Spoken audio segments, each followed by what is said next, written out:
ये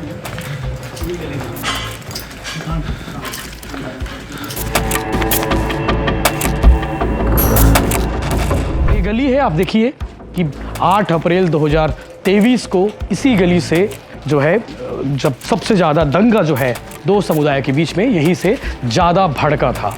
और आज चूंकि जिस वक्त भिलाई टीम्स की टीम अंदर गई, क्या मास्टर माइंड पकड़ा गया है या अभी भी खुलेआम घूम रहे हैं? जैसे कि विधायक ईश्वर साहू बार बार कहते हैं कि जो लोग इस साजिश में शामिल थे वो आज भी गांव में घूम रहे हैं। बड़ा सवाल यह है कि अब सीबीआई इस केस को लेकर क्या क्या सवाल करेगी। तो सबसे बड़ा सवाल इसमें यह है कि क्या ये कोई साजिश थी, सांप्रदायिक दंगा कोई साजिश का हिस्सा था?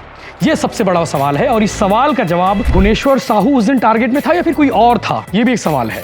इसके अलावा क्या सांप्रदायिक जो दंगे की जो आग है वो पहले से भड़क रही थी कि उसी दिन भड़की? 8 अप्रैल 2023 ये वो तारीख है जिस तारीख को छत्तीसगढ़ के लिए काला दिन माना जाता है और काला दिन आप कह सकते हैं।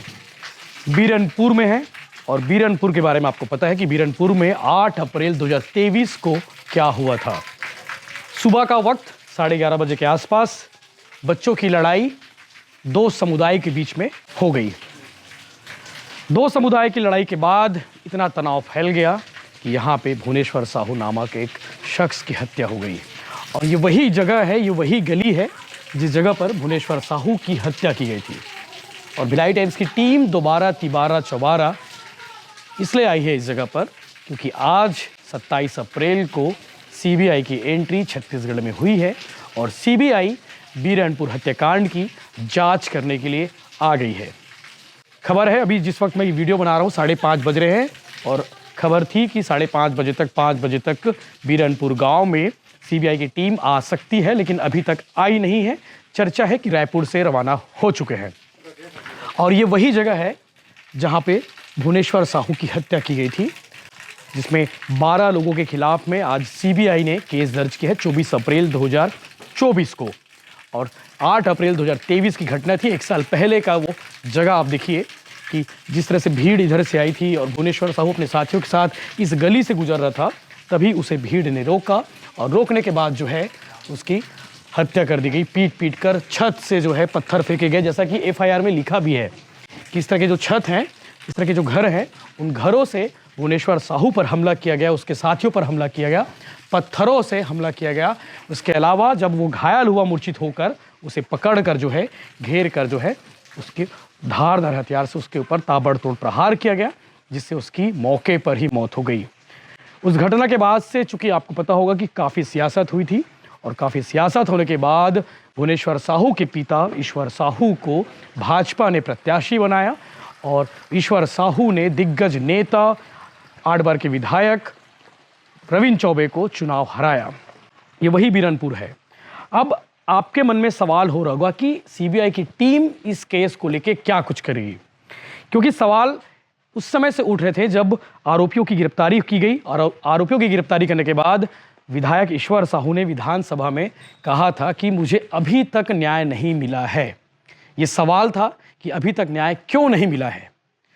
और उस समय सीबीआई जांच की मांग की गई और सीबीआई जांच की मांग के बाद सरकार बिना देरी किए इसकी सिफारिश की और सिफारिश करने के बाद 24 अप्रैल 2024 को सीबीआई ने 12 लोगों के खिलाफ में केस दर्ज किया। मैं उन लोगों के नाम आपको बताता हूं जिनके खिलाफ में केस दर्ज किया गया है और अभी वो जेल में है। आपको बता दें कि इस मामले में जिन लोगों के खिलाफ में सीबीआई ने केस दर्ज किया उसका नाम बता देता हूं। नवाब खान, जलील खान, बसीर खान, मुख्तार मोहम्मद, सफ़ीक मोहम्मद, अब्दुल खान, अकबर खान, मोहम्मद जनाब, अयूब खान, निजामुद्दीन, रशीद खान, कल्लू खान। ये वो लोग हैं जिन्होंने हत्या की वारदात को अंजाम दिया और उस सांप्रदायिक माहौल को और ज़्यादा रंग देने की कोशिश में लगे रहे। पुलिस ने उन्हें गिरफ्तार किया, गिरफ्तार करने के बाद उन्हें जेल में डाल दिया गया है। और ये गली है, आप देखिए कि 8 अप्रैल 2023 को इसी गली से जो है जब सबसे ज़्यादा दंगा जो है दो समुदाय के बीच में यहीं से ज़्यादा भड़का था। और आज चूँकि जिस वक्त भिलाई टीम्स की टीम अंदर गई उसके बाद जो लोग बाहर बैठे हुए थे, जो लोग यहाँ पे थे, वो अपने अपने घरों में चले गए। कोई भी कैमरे में नहीं आना चाहते हैं। हमने कुछ लोगों से बात भी की, उनसे पूछा कि आप लोग बात करना चाहते हैं क्या इस विषय पे, तो उन्होंने साफ इनकार कर दिया कि वो बात नहीं करेंगे, क्योंकि अधिकांश जो परिवार है, अधिकांश जो लोग हैं मुस्लिम समुदाय के लोग हैं, जिनके ऊपर, जिसमें एफआईआर का साफ साफ लिखा है कि मुस्लिम गली में घुसने से भुवनेश्वर साहू की हत्या की गई। क्योंकि बड़ा सवाल यह है कि अब सीबीआई इस केस को लेकर क्या क्या सवाल करेगी। तो सबसे बड़ा सवाल इसमें यह है कि क्या ये कोई साजिश थी, सांप्रदायिक दंगा कोई साजिश का हिस्सा था? यह सबसे बड़ा सवाल है और इस सवाल का जवाब सीबीआई ढूंढने की पूरी कोशिश करेगी और इसीलिए 6 सदस्यीय टीम जो है बीरनपुर आ रही है। इसके अलावा यह भी सवाल किया जाएगा कि आखिर सांप्रदायिक दंगे को किसने साजिश रची, कौन था मास्टरमाइंड? क्या मास्टरमाइंड पकड़ा गया है या अभी भी खुलेआम घूम रहे हैं? जैसे कि विधायक ईश्वर साहू बार बार कहते हैं कि जो लोग इस साजिश में शामिल थे वो आज भी गांव में घूम रहे हैं, वो आज भी इन इलाकों में घूम रहे हैं सीना तान के। तो कौन लोग हैं वो? और यही वो लोग, इन्हीं लोगों की जांच करने के लिए, इन्हीं लोगों की पहचान करने के लिए सीबीआई की टीम जो है आ चुकी है छत्तीसगढ़ में, जिसे कांग्रेस की सरकार ने, जिसकी एंट्री पर बैन लगा दिया था। इसके बाद भाजपा की सरकार आई, भाजपा की सरकार ने सीबीआई को एंट्री दी, परमिशन दी, नोटिफिकेशन जारी हुआ उनकी एंट्री पे, उनकी जांच को लेके। इसके अलावा एक और सवाल है कि क्या भुवनेश्वर साहू उस दिन टारगेट में था या फिर कोई और था? ये भी एक सवाल है। इसके अलावा क्या सांप्रदायिक जो दंगे की जो आग है वो पहले से भड़क रही थी कि उसी दिन भड़की? क्योंकि 2 बच्चों की लड़ाई थी, जिसमें एक समुदाय मुस्लिम समुदाय था, दूसरा हिंदू समुदाय था। इन दोनों समुदाय के बीच में विवाद बच्चों की थी और बच्चों की लड़ाई, बच्चों का विवाद इतना भड़क कैसे गया कि सांप्रदायिक दंगा फैल गया, जिसकी वजह से बीरनपुर महीनों तक जलता रहा, कर्फ्यू लगा रहा, काफ़ी माहौल तनावपूर्ण था। उस समय 5-6 आईपीएस, एडिशनल एसपी, काफ़ी 10-12 एडिशनल एसपी, 20 के आसपास डीएसपी, कई थानेदार, पुलिस का अमला, चप्पे चप्पे पर उनकी तैनाती थी। पूरा गांव छावनी बन चुका था। बहुत सारे सवाल हैं, बहुत सारे सवालों के जवाब ढूंढे जाएंगे। जिन आरोपियों के खिलाफ में, जिन 12 आरोपियों के खिलाफ में एफआईआर दर्ज है, उनसे पूछताछ की जाएगी, उन्हें कस्टडी में लिया जाएगा और उन्हें पूछताछ के बाद जो है ये उन सवालों के जवाब तराशे जाएंगे। इसके अलावा भुवनेश्वर साहू की हत्या के बाद जो है मुस्लिम समुदाय के 2 लोगों की हत्या भी हुई थी।